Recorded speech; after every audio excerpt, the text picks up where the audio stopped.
मैं दिनेश मिश्रा और आप देख रहे हैं नंदी न्यूज़। नमस्कार दोस्तों, हमारे साथ ग्लोरियस एकेडमी के प्रमुख श्री डॉक्टर गिरीश चंद तिवारी हैं। आइए इनसे आज की तारीख में, आज के समाज में शिक्षा की दशा और दिशा के बारे में बात करेंगे। डॉक्टर साहब, आपका नंदी न्यूज़ में स्वागत है। धन्यवाद दिनेश जी, बड़ी प्रसन्नता की बात है। आपने बहुत ही ज्वलंत विषय पर पूछा है और ये बहुत व्यापक विषय है। इस पर जितना कहा जाए उतना ही कम है। अगर हम अपने भारतवर्ष को, हिंदुस्तान को देखें तो यहाँ पर शिक्षा की दशा और दिशा निश्चित रूप से दिशा विहीन हो गई है। हमारी जो भारतीय संस्कृति है वो यही कहती है, रीते ज्ञानान्ना मुक्ति। अगर ज्ञान नहीं है तो व्यक्ति मुक्त नहीं होगा। कैसे मुक्त नहीं होगा? एक तो शिक्षा पराविद्या होती है और अपराविद्या होती है। अगर हमें संसार में रह करके, गृहस्थ जीवन में रह करके कार्य करना है, उसके लिए भी अच्छी शिक्षा का होना अत्यंत आवश्यक है। आज उसका अभाव देखा जा रहा है। अगर हमें संसार से ही मुक्ति चाहिए, पुनरपि जननम पुनरपि मरणम पुनरपि जननी जठरे शरणम, इससे मुक्त होना है, बार बार जन्म लेने से मुक्त होना है, उसके लिए हमें आध्यात्मिक शिक्षा की ज़रूरत होती है और उसके लिए अच्छे गुरु की ज़रूरत होती है। तो जगत गुरु शंकराचार्य महाराज कहा करते थे कि पानी पियो छान करके और गुरु करो जान करके। इन दोनों का अभाव हो गया है।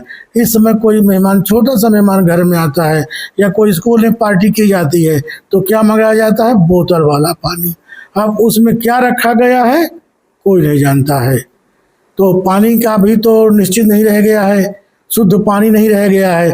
तभी गंगा की निर्मलता और अविरलता का अभियान चलाया गया था जगत गुरु शंकराचार्य जी भगवान के द्वारा कि गंगा अविरल रहेंगी, गंगा निर्मल रहेंगी, जिससे देश का प्रत्येक देशवासी, चाहे वो जिस धर्म को मानने वाला हो, चाहे जिस वर्ण का हो, वो निर्मल शुद्ध जल पिएगा।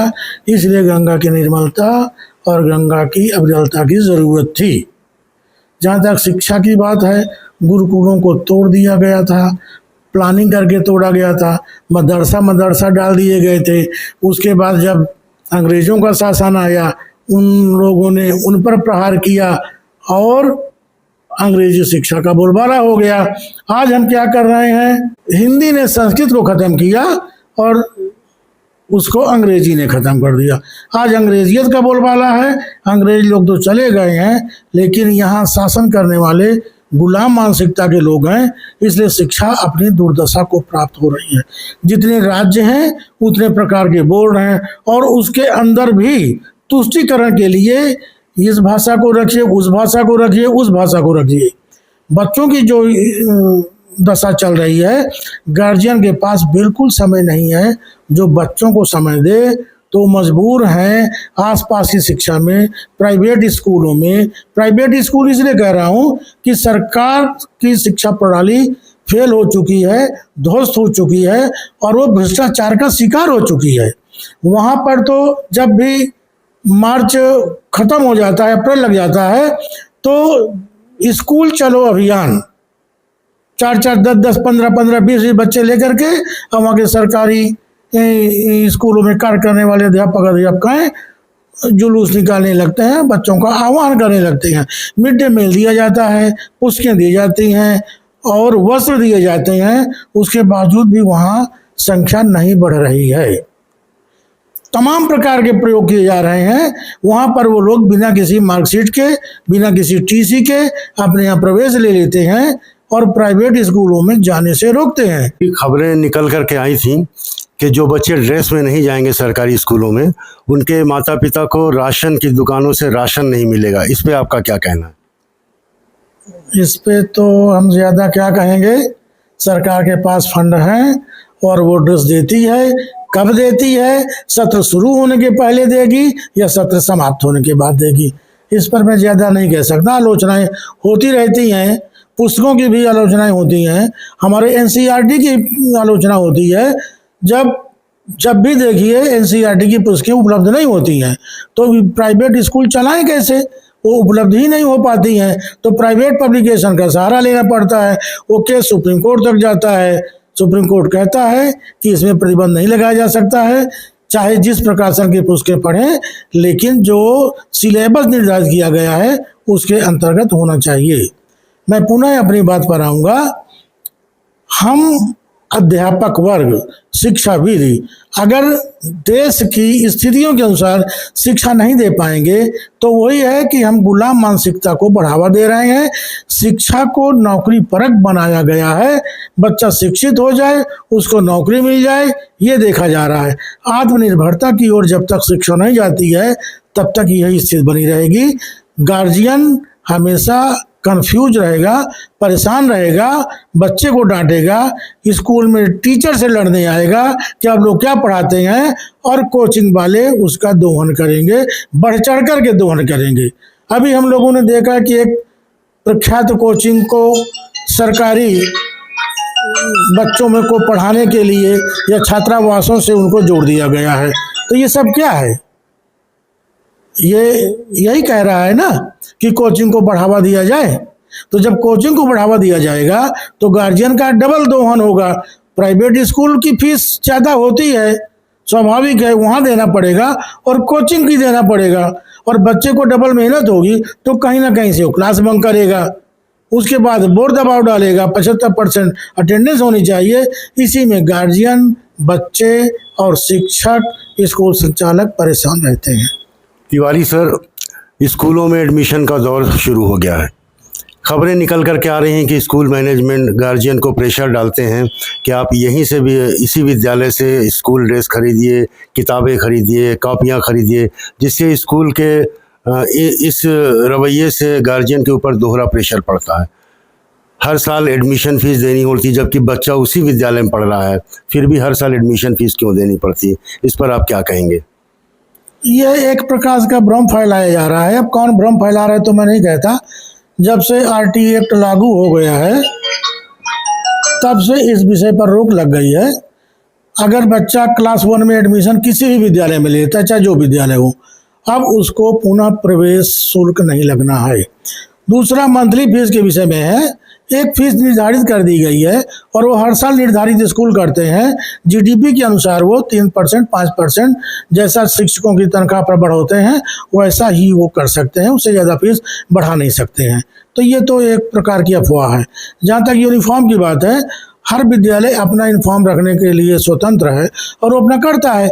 अगर कोई विद्यालय हर साल बदल रहा है तो गार्जियन उसको जवाब देते हैं। बाकी चीज़ें तो अफवाह फैलाई जा रही हैं, ऐसी सत्यता नहीं है। हवाई जहाज चलोगे तो हवाई जहाज का किराया लगेगा, नहीं बस में चलोगे तो बस का किराया लगेगा। उसमें प्रॉब्लम क्या है? मतलब प्राइवेट स्कूल जो फीस बढ़ा रहे हैं, इस पे आपका तर्क यही है? हाँ। हवाई जहाज से चलोगे तो हवाई जहाज का फीस लगेगा। ये गार्जियन की अपनी चॉइस है, निश्चित रूप से अपनी चॉइस है। गार्जियन के लिए प्राइमरी स्कूल भी हैं, जूनियर हाई स्कूल भी हैं, हाई स्कूल, इंटरमीडिएट माध्यमिक शिक्षा परिषद के द्वारा उत्तर प्रदेश में संचालित है, वहाँ जाना चाहिए। इंग्लिश स्कूल हर स्तर के हैं, हर मोहल्ले मोहल्ले में हैं। केवल यही देख लें उनकी मान्यता है कि नहीं है। बार बार निकलता है कि अमान स्कूल बंद कर दिए जाएंगे, बंद कर दिए जाएंगे। अमान स्कूल खुलते ही क्यों हैं? अगर खुलते हैं तो गार्जियन भोगेगा, उसका कहीं प्रवेश नहीं होगा। अब तो UDAS का समय है, हर मालूम है कि बच्चा कहाँ पढ़ रहा है। तो अब ये चीज़ें तो अपने आप खत्म हो जाएगी, उसकी चिंता किसी भी प्रकार की नहीं है। फीस वगैरह की भी समस्या नहीं है। अगर जो जितनी सुविधा चाहता है, वो चाहता है कि मेरा बच्चा प्राइवेट स्कूल में जाए जहाँ पर AC बस हो, जहाँ पर कमरे एयर कंडीशनड हों, जहाँ के शिक्षक बच्चे को तू तुम करके ना बात करें, आप कह करके बात करें, उनको सारी सुविधाएं उसके अंदर हों, तो उसकी चॉइस है। इसमें शिकायत कहाँ से है? वो अपने हैसियत के अनुसार अपना वातावरण चुनते हैं और बच्चों को भेजते हैं। फिर ये बातें क्यों सामने आती हैं? हर साल जब एडमिशन का समय होता है ये सारी बातें मीडिया में भी प्रमुखता से छाई रहती हैं, पत्रकार लोग भी इस पे फोकस करते हैं। इसका क्या कारण है? इसका जहाँ तक मैं समझता हूँ, ये एक प्रकार का कन्फ्यूजन क्रिएट करते हैं, स्कूलों पर दबाव डालते हैं और गार्जियन को कंफ्यूज करते हैं। आज के युग में अगर जैसे हम विद्यालय के संचालक हैं, हम तो कभी नहीं चाहते कि बच्चे पर ज़्यादा दोहरा दबाव पड़े, गार्जियन के पॉकेट में ज़्यादा दबाव पड़े और वो कोचिंग में जाए। स्कूल पर्याप्त होना चाहिए, लेकिन गार्जियन पहले कोचिंग में एडमिशन कराता है तब विद्यालय आता है। अब इसको क्या कहेंगे? नहीं, ये जो हर साल एडमिशन फीस लेते हैं, बच्चा उसी विद्यालय में पढ़ रहा है, 8th से 9th में गया, फिर एडमिशन फीस क्यों? क्या ग्लोरियस एकेडमी में ऐसा होता है? जहाँ तक मेरी जानकारी है, ग्लोरियस एकेडमी में या हमारे द्वारा जितने विद्यालय संचालित हैं, ऐसा कहीं नहीं होता है। और मैं ये निश्चित कह रहा हूँ, जितने भी CBSE से एफिलिएटेड स्कूल हैं, वो कहीं भी हर वर्ष ना तो एडमिशन फीस लेते हैं और ना किसी भी प्रकार का डोनेशन लेते हैं। ये बातें गलत हैं। NCERT की बुक्स उपलब्ध न होने पर प्राइवेट पब्लिशर द्वारा जो भी बुक सप्लाई होती है, उस पर सुनते हैं स्कूल मैनेजमेंट को अच्छा खासा कमीशन मिलता है। क्या कहना चाहेंगे? जहाँ तक कम संख्या वाले स्कूलों की बात है, वहाँ पर तो ऐसा कुछ नहीं है और पुस्तक की लिस्ट ओपन कर दी जाती है, जहाँ उपलब्ध हो गार्जियन ले सकते हैं। आसपास के दुकानों में दुकानदार रखते हैं और इतने ज़्यादा पब्लिकेशंस हैं कि वो दुकानदार वही रखेगा जो उसके पास बिकेंगी।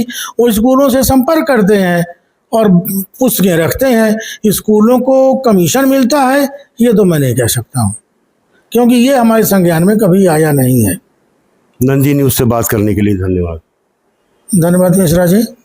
ये थे डॉक्टर गिरीश चंद तिवारी, जो कि ग्लोरियस एकेडमी के चेयरमैन भी हैं, और इन्होंने आज की स्थिति में शिक्षा जगत में क्या हो रहा है इस पे अच्छे तरीके से प्रकाश डाला। नंदी न्यूज़ देखने के लिए धन्यवाद। हमारे चैनल को लाइक, सब्सक्राइब और शेयर करें और बेल आइकन को प्रेस जरूर करें। धन्यवाद।